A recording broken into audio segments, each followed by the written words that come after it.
Hey guys, this time around we're gonna be starting to explore the Unreal Engine 5. So the Unreal Engine 5 is free of access. If you've ever played Fortnite or any other Epic games, you should already have an account and all the necessary means to install this. But just in case, you need to create an Epic Games account, and once you have that, you're gonna have the launcher now. In the launcher, there's plenty of things to explore. All the way here to the left, we're going to have the store. This is basically where you will buy games and other things that are not really relevant for the class.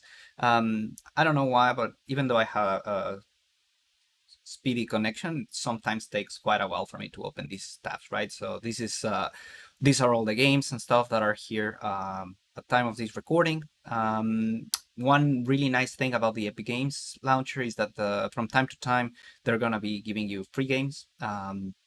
And so from time to time, they're going to have a lot of what they call mega sales. They're going to have a lot of really cool games going on. It's sort of like your Steam sales, your summer sales. And there's a lot of really cool games and there are a lot of really free games. But the thing that is going to be the most relevant for our class is going to be the Unreal Engine tab. Now, when you click on the Unreal Engine tab the first time, it is going to show you a couple of things. First off is going to be the news. This is your main hub for all the interesting things that are happening with the Unreal Engine. There are going to be some links in here in which are going to be, going for YouTube or going for other spotlights, things that are happening. In the next tab, we're going to have the samples project. In here is going to be basically what is available for high-end producers right now.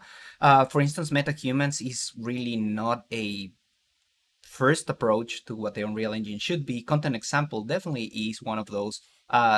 City sample is really great, but you'll need to have a really beefy computer in order to be able to run these as intended in the first place. So what I'm trying to say here is that this is really not the place in which you will like to start learning the Unreal Engine.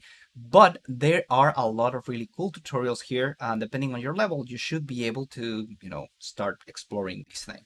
There are a lot of UE legacy projects. This is because they were created for the Unreal Engine 4 in mind, but now they have the ability to port these projects onto the Unreal Engine 5, and that is really cool. So the vast majority of them are going to have a seamless transition between UE4 and now the Unreal Engine 5.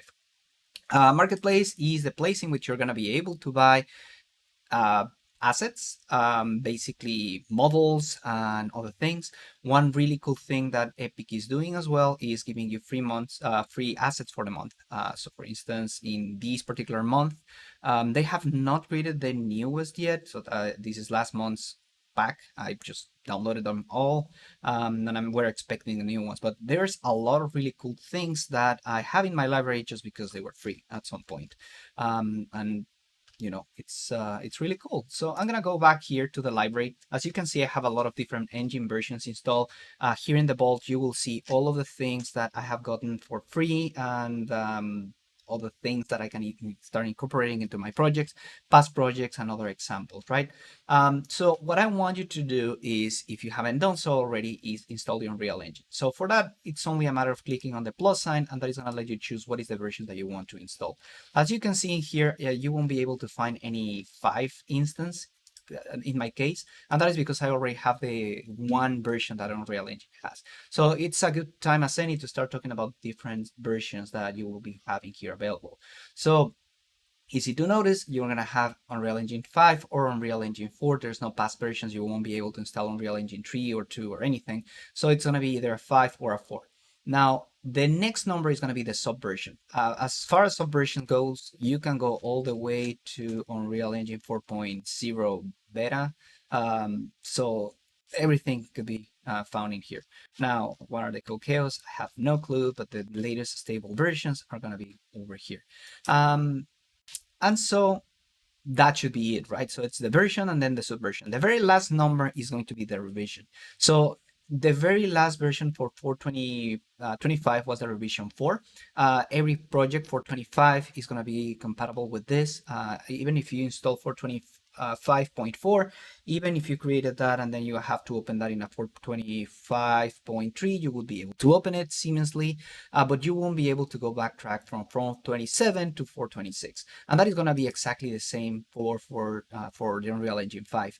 At the time of this recording, the latest version is going to be 5.0, so there's no first revision of the engine, but this has been the second revision of the first installment of the engine. So 5.0 revision 2 is what I'm going to be working with. Everything that I am doing should be able to transition to a newer version that if you decide to update it later down the road.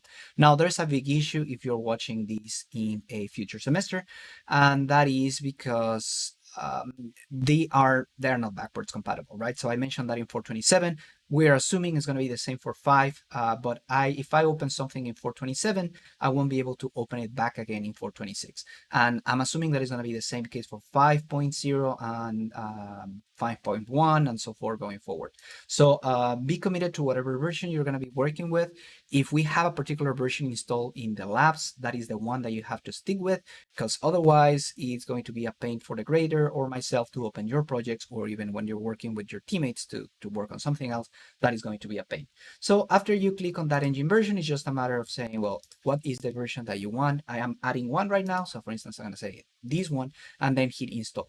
That is going to say, where do you want to install this thing? It's going to ask you for the actual paths. I usually install this in my E drive, not my C drive. And that's another great thing to point out. These installations are, you can install them in a thumb drive and just port them wherever you go. They're not going to run as fast, but you should be able to just run it from a thumb drive, so which is great.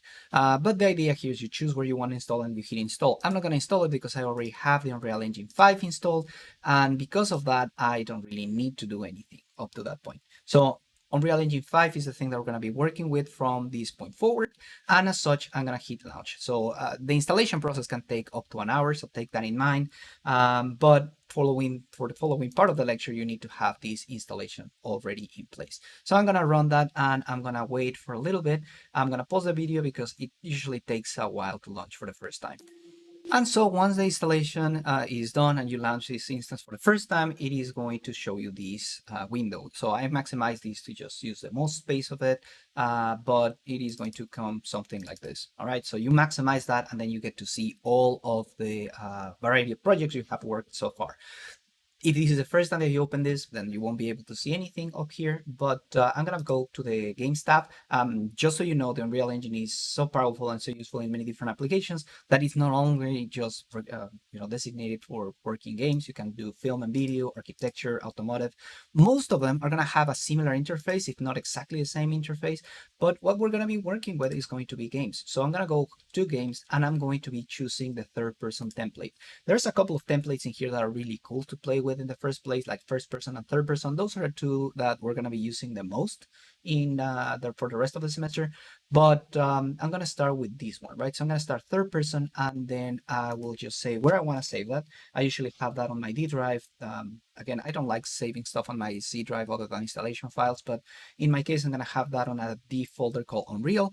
And then in this case, I'm just going to be calling this terrain tutorial. Now, in our case, this lecture is going to serve both as a lecture as an exercise.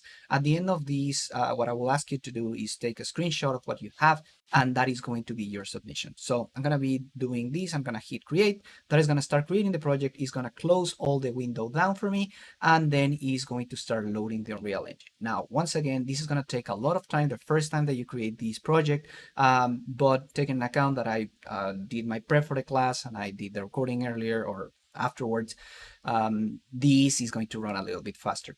Some of the things that you need to be aware of in here are the settings that I chose in order to continue with my project. So just in case you didn't pay attention to those, let me create a brand new project and I'll show you what happens whenever you close one of these. And so I will show you. So in most instances, this is going to open the Epic Games Launcher once again, so you can start deciding what you want to do from that point forward. But here in my library, I will launch the Unreal Engine once again. You will notice that it's going to launch a little bit faster than what it did the first time. And that is again because it's already loaded in memory and whatnot.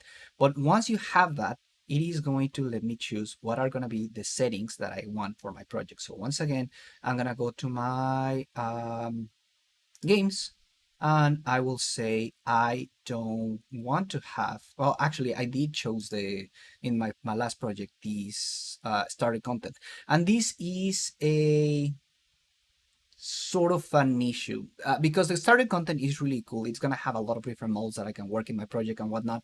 It's interesting to have them. Um, the issue with this is that it's going to increase the size of your project for about half a gig, and in most cases it's going to be like an overkill. So you're better off starting out without the starter content in most cases. In the case of our project, we do want to have that, and so I will just leave that on. You can choose this if you want to have a ray tracing, but I don't have a ray tracing capable graphics card, so I won't be able to, even if I enable it, it's not going to be showing me anything. But all of the defaults are fine in here. Like the blueprint is great for this desktop application. I won't be compiling it to mobile. You compile it to a cell phone and then run it for the cell phone, or you can choose scalable minimum quality. This is going to basically mean that you can if it's running in a lower machine, lower end machine, scalable is going to be your better option, and then it's going to be you will be able to take it up to the next level in if you move this project to a high-end computer. But what I'm trying to say here is just the defaults are fine. Starter content is fine for this first project, but it's not going to be the case for every single project that you have over there. So at this point, I'm not really going to be creating a new project. I'm going to go to the recent projects and I'm going to reopen the terrain tutorial that I just had a second ago. So when I do that, when I load the project, again, it's gonna close the portal or the hub, and then it's gonna reopen the Unreal Engine tutorial site, right? So it's gonna be opening this whole project, and this is what you're gonna have on first glance. Let's talk a little bit about the interfacing here. Well, first thing that I want to show you is you hit play, and then you're gonna have your character moving, right? So I am using my mouse right now on my keyboard. If you connect a 360 controller or an Xbox One controller, a PlayStation 4 or 5 controller, you should be able to just move your character around. And then it's going to be using any other standard WASD or WASD movement, space for jump. There's nothing happening if you hold shift. There's that part of the functionality is not programmed here.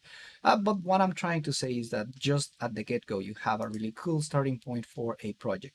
Now, this is a really close-end environment. There's really nothing to do in here. And I'm going to be exploring some of the tools that are available inside of the Unreal Engine for project later, but for now I just want to show you what happens whenever you run. So let's talk about the interface. If you've ever worked with Unreal Engine 4, this is going to be really similar, but at the same time it's going to be a little bit different. In the Unreal Engine 4, you'll have the content drawer here on the bottom, and then you're going to have another menu here on the side that is going to be showing you basically what you have here on the content drawer, which is going to be your favorites, all the stuff that you can basically start creating on the get-go. But this type of interface is going to be a little bit more productive whenever you are designing your game. So as you can see, I'm really just not using my mouse for anything, or my left hand for anything. But if I left click and move, I should be able to just start exploring the world as if I was moving. See, my hand is right here. I'm not really moving anything, but just holding the left click and letting me push forward or backward is letting me move and then turning around left and right. It's not gonna let me move up and down vertically, but it's just like a way of really walking fast towards or from your perspective, right? It's gonna let you explore the world.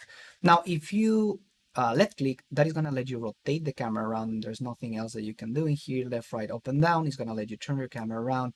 Scrolling is going to let you move in and move out, but it's gonna be in the view vector. See, I'm going closer, getting to the floor, and then going to the other side. So that is going to be different if I do the forward with the mouse, because I'm never going to be piercing the floor. I'm just getting closer to the ground, but I'm always moving in the same level.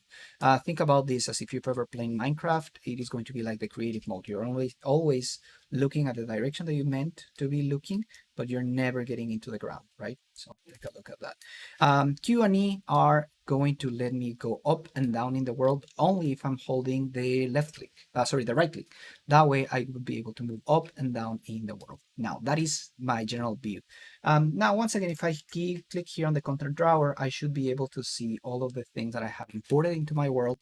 which at this point are really nothing other than the started content. And by the way, if you started your code without, or your project without the started content, another way of adding that would be clicking on add and then feature content pack and then saying content and started content, and then you just hit add to project. There's no point in me adding it because I already have it. But then there's a couple of things that you can add over here, right? Like other templates and whatnot. So I'm just going to leave that alone for now, but you can go to content and hit starting content and add to project. So that is the first thing. Now, all that said, what will happen if you want to add more things into the world, right? So in this world, I am in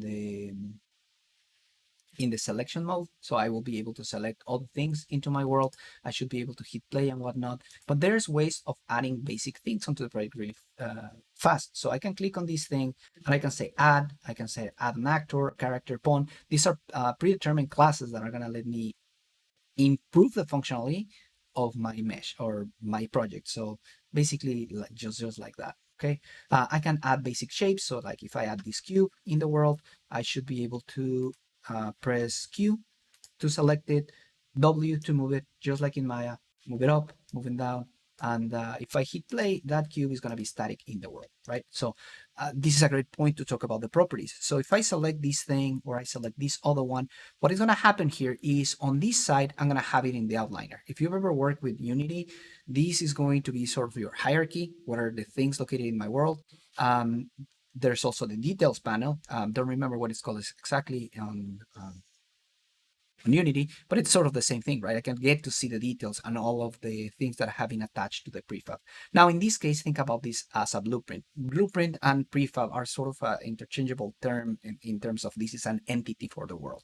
So this is going to have a transform. This is going to have a mesh. I can change that mesh to anything else if I wanted to later, like this cage or this cone, sorry, but I don't want to do that right now. I just want to keep it as a basic cube. One of the things that I do want to do is simulate physics on the cube. And once I do that, when I hit play, the cube is going to fall into the ground. So just as easy as that, I can start walking towards the cube and I can start pushing it and doing things into it. So playing with the properties here for a good while is going to let you just start getting a hang of what you're able to move over here. Don't feel that you're going to be breaking anything. At this point, it's just exploring the interface, seeing what you have to do or you can do with that.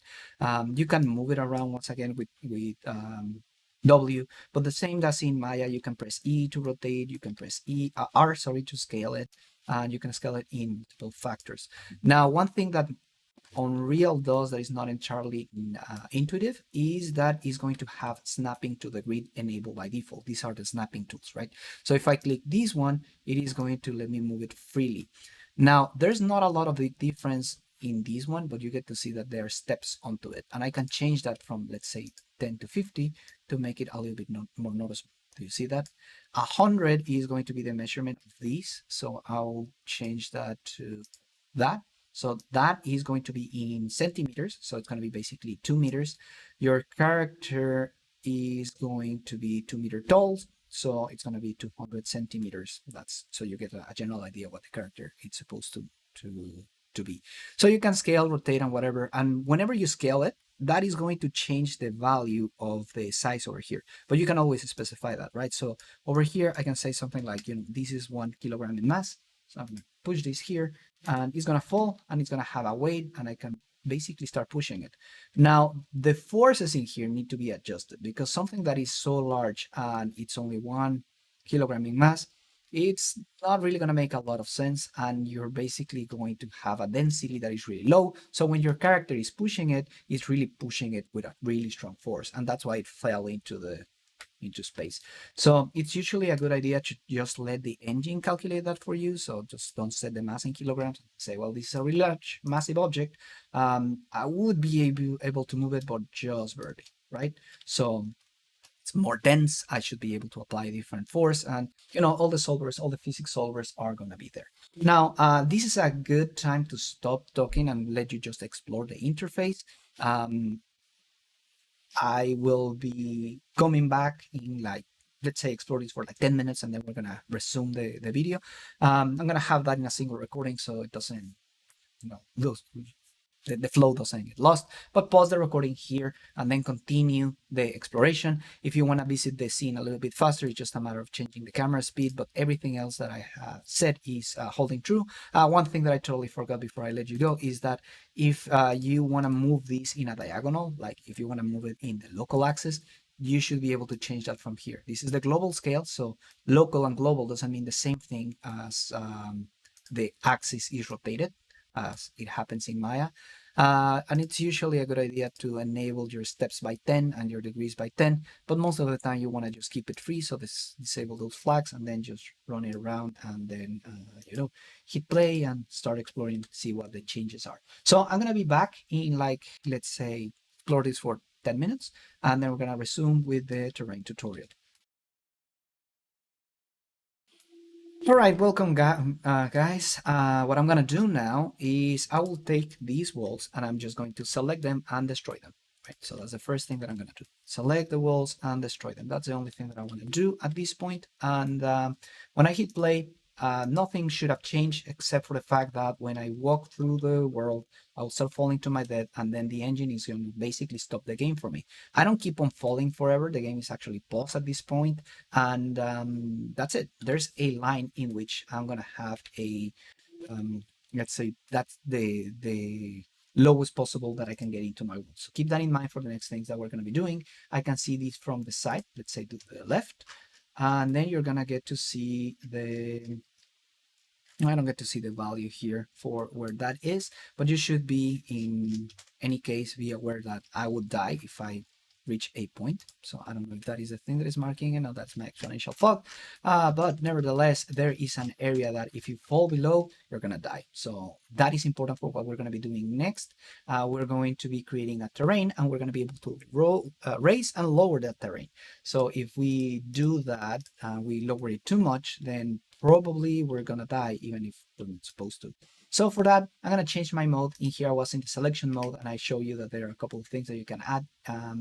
But what I want to do here is go to the landscape mode. So when I do the landscape mode, as you can see, there's this green grid that is just appearing into my world. This is a preview of what the landscape is going to be. I'm gonna be moving out of here, and I'm probably going to change the speed of the camera to something like 6 so I can move a little bit faster. Another thing that you will notice is that the terrain is going to be a little bit above where my whole platform is. So I'm not in selection mode. That's why everything is grayed out right now. I'm gonna let it be for now, but I'm gonna come back to those issues later. So you can change how many of these things you want in your world. You may want to change the number of quads that you want in the world. You want to change the selection. Play with these values, see what you feel fit. But what you want to do is enable the edit layers. You'll see why in a minute, and then you're gonna say just create. You don't say fill the world. That is usually gonna give you a lot of interface to work with. But take a look at this, right? So all of my objects are underneath the world. So I'm gonna change these on to the selection tab. And then what I'm gonna do is I will select everything in my world by expanding this, and then just shift clicking all of these things. And then I want to move them up. Now there's a couple of things that I'm not gonna, I don't wanna select the landscape. That's one of the things that is complaining. So I don't really wanna do that one by one. Let's see, let's go to the side, to the left, and I'm gonna just do a marquee selection with these guys, and I'm gonna move them up. Why I can't, and should be it. There you go. I should be able to move it now. I'm gonna move on to my perspective mode, and then I am above the terrain by a lot. So I will change these, put down just a little bit above the terrain. The only thing is I don't want it to get lost. All right, so I'm gonna select my terrain once again, and I'm gonna go to my landscape. And in my landscape, there's gonna be a couple of modes. I can select manage, that is gonna let me select regions of my terrain. The sculpt tab is going to let me start sculpting. If you've ever done something like this in Unreal or in past versions of Unreal or in Unity, you know what to expect in here. It's basically just start painting, although it's kind of hard to paint just as it is. And this is one of the main reasons I ask you to start the project with a starter content. Just gonna explore a little bit of the tools first, and again, I'm gonna give you like 5 more minutes to play with this. This is the sculpt tab is really nice because you can just start sculpting something out. Let's say that I want to make sort of like a volcano, and then I want to have some, and you can do the shortcuts with the brackets, the square brackets, like you would do in Photoshop. And I can do this and hold Alt and then, oh, sorry, Shift, and then that is gonna pierce into the ground. Now, this is the point that I was trying to make. If you make this hole too big into the ground, probably you're gonna reach the area in which you can die in the game. Let's see if I can actually die. Oh, there you go. My start point is too low, so I will say player start. I need to change my landscape mode again. So select player start. That's the point in which the player spawns. I'm gonna put it above the ground. I'm gonna hit play. There you go. Now let's see. Can I go to my Doom? Probably. And at this point, you can tell that I'm devoting 20 seconds of video to just playing, but you know, it's fun. It's fun to explore. Just fall there. Game over. All right, so that's that. I'm gonna go back and let's do a ramp, right? So once again, selection mode, change that to landscape. There's a ramp. This is like a click here, and then tell me how large you want this. Hit enter, and then there's my ramp. As you can see, there's a bunch of graphical issues in here, and that is just because of the resolution of the terrain.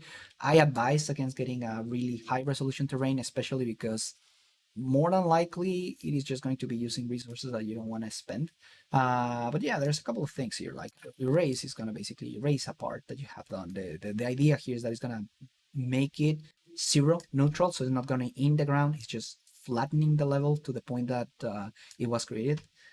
It's not the same as sculpt and then shift, which is going to lower the terrain, right? So that's a thing. Smooth is basically going to try to find a smooth transition between what you just did. This is usually a good idea to just like try to even out the field so you don't see like really hard edges. Erosion is going to try to apply some erosion to the terrain. There is one hydro erosion, which is basically like what would happen if I had water here, right? Like the water would condensate in these lower areas and it's going to filter in and whatnot. Noise, it's doing what you would expect out of noise. And yeah, that's it. Basically, play with this for the next couple of minutes. And then we're going to get back to add texture onto the terrain. So let's pause the recording here and I'm going to continue in a minute. All right, so let's continue with this. Now, what I'm going to do is go back down here to the content drawer, and what I will do is I will take a look at where I am located right now, right? So over here in all, you'll not see anything other than the content. Content is the content particular for this project. This is not something shared between different projects. It's just pertinent to this one. The fact that you can go one level up is because you would be able to see something in here that is kind of hidden right now. So if I click on settings and I say that I want to see the engine content, that is going to enable this thing. Now, the engine content is content that is shared among all of the projects in Unreal Engine. And that's why they are protected. You wouldn't be able to modify this content. And that's not something I want to do in the first place. So I just wanted to point out why there is an all and a content tab. I will be hiding the engine content because I don't want to just see more than what I need to see. Now, inside of my content under all, I will be creating a new project. So I'm going to right click and I'll say new folder. This one is going to be my IGME folder. And inside of IGME, I'm going to be creating a new folder. This one is, oh, I don't want to import. I'm sorry. I want to right click and say add a new folder. It used to be the case that new folder would be all the way to the top on Unreal Engine 4, and that's why I'm sort of still on that mindset. But in here, I'm gonna be doing an IGME 219 folder, and inside of that folder, I'm gonna be making a new folder. This is going to be my materials folder, and inside of materials, I'm gonna be creating my first material to apply into the world. So it's really simple. If I create, let's see, I'm gonna show you that with these guys. If I create a new material, let's say I want to make a red, I will right click and say materials, new material. There's the same thing as clicking on this one. I just wanted to show you that there's multiple ways to create a material, but there's also more interesting materials, and we're going to be exploring the material tab in a second, but I'm going to be creating a material. Unreal Engine wants you to follow the naming convention M underscore for anything that is a material. This one is going to be my M underscore, let's call it red. So I'm going to click on red.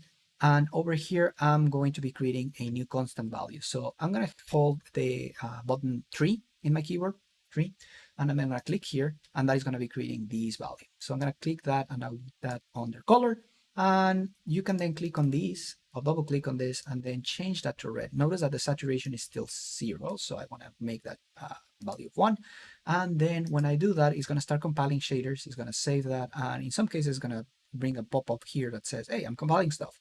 Once it's done compiling, I can close this window and I can basically just go to my content drawer once again, drag and drop onto this thing, and now I have a beautiful red. We're going to be exploring materials later in the semester, but for now, just notice that this is how you can create a material and many different properties for the material. But what I really, really want here is to create a new material that is going to be set for the terrain. This material is not really applicable to the terrain. If I go to the selection tab and then once again say, hey, material, apply to the terrain is going to be like, I don't know what you want me to do with this. It's not going to show. And that is because it requires a special kind of material. So I'm going to be clicking this. And once again, I'm going to create a new material.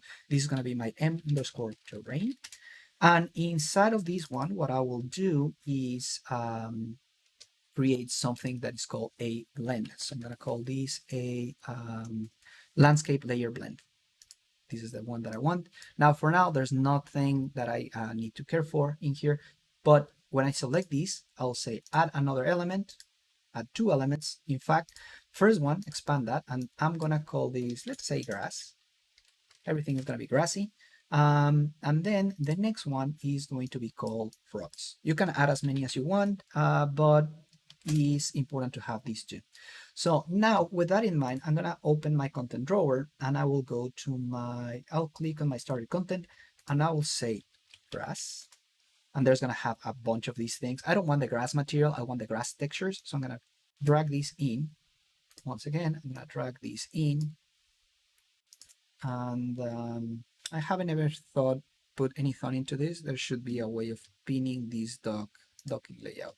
So just keep it in there. For now, that is. I have a bunch of space that I can just work with, so I can just dock it in place. That should be fine. Then I also want to work with rock. So brass and rock textures are really nice. I'm gonna work with rock basalt D and N. D, as you can see, is the diffuse or the albedo or the color, whatever you wanna call it. This one goes here and then drag and drop. This one goes here. So there's the 2 of them. And then what I want to do is create this layer blend, Control W. Control W doesn't let me duplicate. Why? Well, Control C and Control V should let me copy it.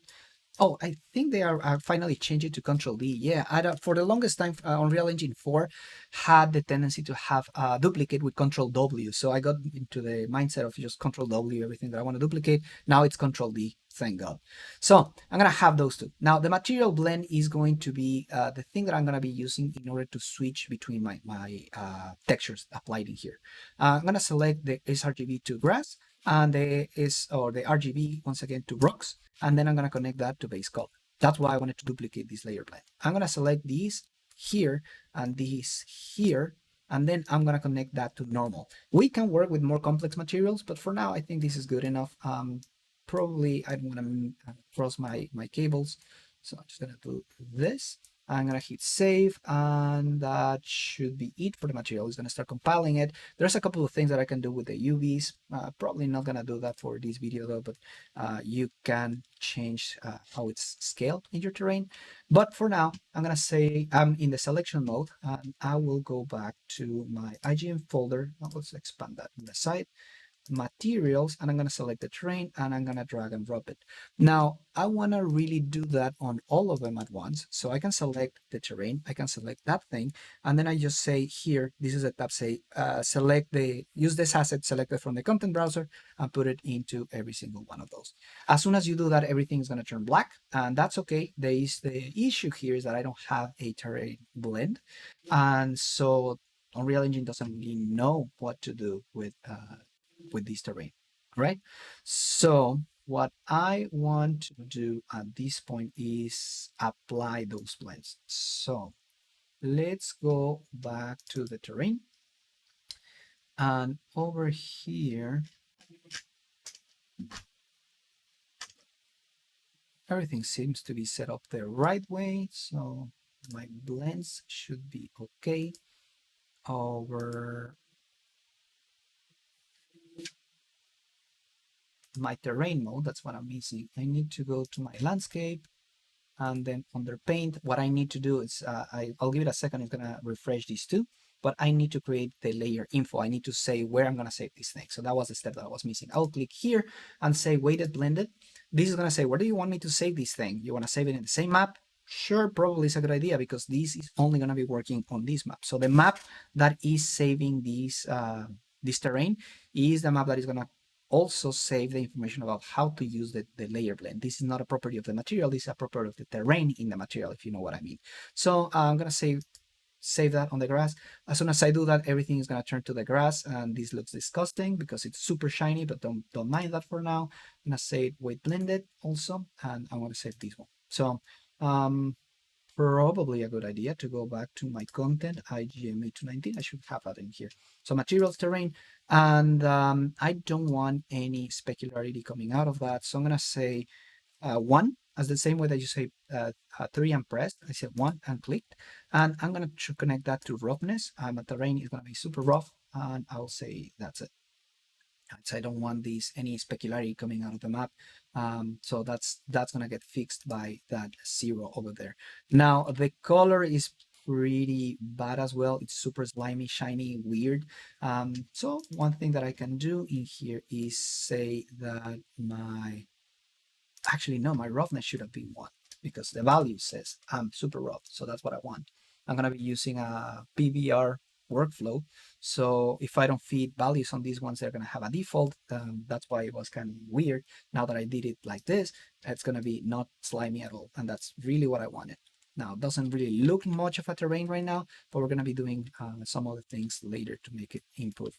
And so if the default material is the one that's going to get applied to everything, if I say rocks, I should be able to just like start painting. As soon as I affect one of these other terrains, it is going to start doing some cache of the values. Notice that the terrain is applying some gradient texture. That is just because the tool strength is not that much. Let me improve that on my paint, and then you will get to see that that is a thing.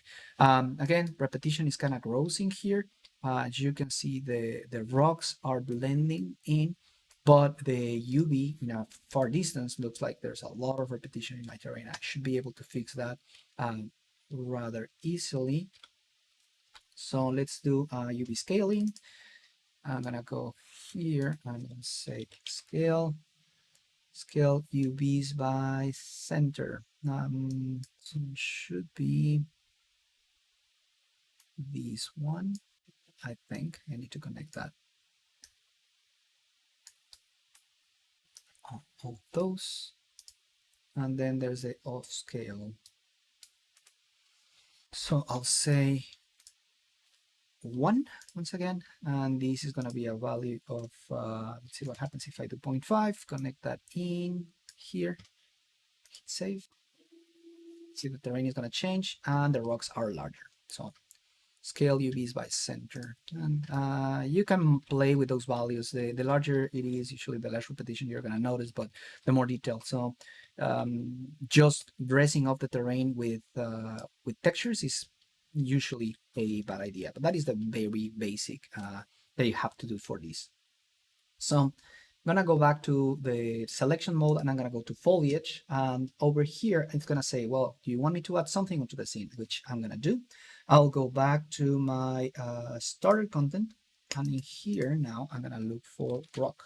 So rock is the SM rock that I want to add.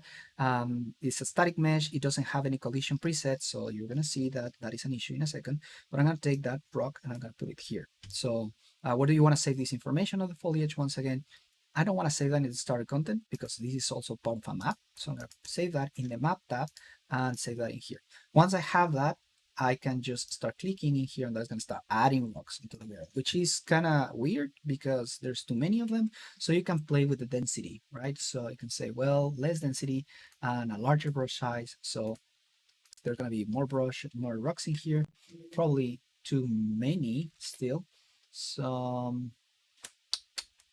let's see, something like 0.05 in this area. That's good enough. So think about how many do you want. But there's one thing that you will notice right away when I hit play and I turn around. I walk through the rocks, and that is because these rocks aren't meant to be collided with. These are the kind of rocks that you will see in the background, and I don't really have any good rocks to use for collision purposes. These are just like background rocks, rocks that you won't be able to ever reach. Okay, so no, not having any rocks that I imported myself that are going to create the collision, I won't be able to collide with these rocks, so I just want to be using those in here. There is a way of creating a collision on these boxes or these rocks, but that is going to be a topic for a future class. Something else that I can add over here is going to be something like trees. So I can select a tree. It's not trees, it's just tree, and I want to do search that on the started content. So let's see foliage. No, it doesn't include a standard tree now.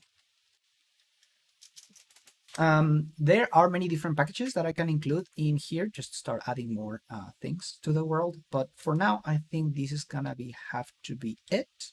And for the purpose of this class exercise, what I want you to do is hit play, and that is going to show you something like this. So rocks, a terrain, and look for a vantage point, right? So let's say I want to go into this direction. And what I want you to do is hold Shift and F1 at the same time. That is going to release the mouse. And what I need you guys to do is take a screenshot of this. This is going to be your whole exercise. So in my case, again, I'm going to be using the snipping tool. And with a new snipping tool, just take an area recording. Let's say something like this. And this is going to be my submission for the exercise. So this exercise number is going to be E06 underscore Bobadilla L. I'm going to use the subname terrain tutorial. And the reason I'm not asking you to submit anything else is because this project is going to be really massive, and it's basically just the started content that is going to make it be that big. So I'm going to stop that. And one thing that you can do in order to save your packages would be go to File, and then you need to say zip project. That is going to say where you want to have that package in. So I say zip project or main tutorial. I'm going to put that on my desktop, and I'm going to hit save. So it's going to be zipping off this project for Windows. And that is going to be basically it for this class. Next time, we're going to be importing our own assets that is going to create their own collision presets. And we should be able to just walk around with a character that is able to collide with stuff that we have imported into the world. All right. So with that said, keep on modeling.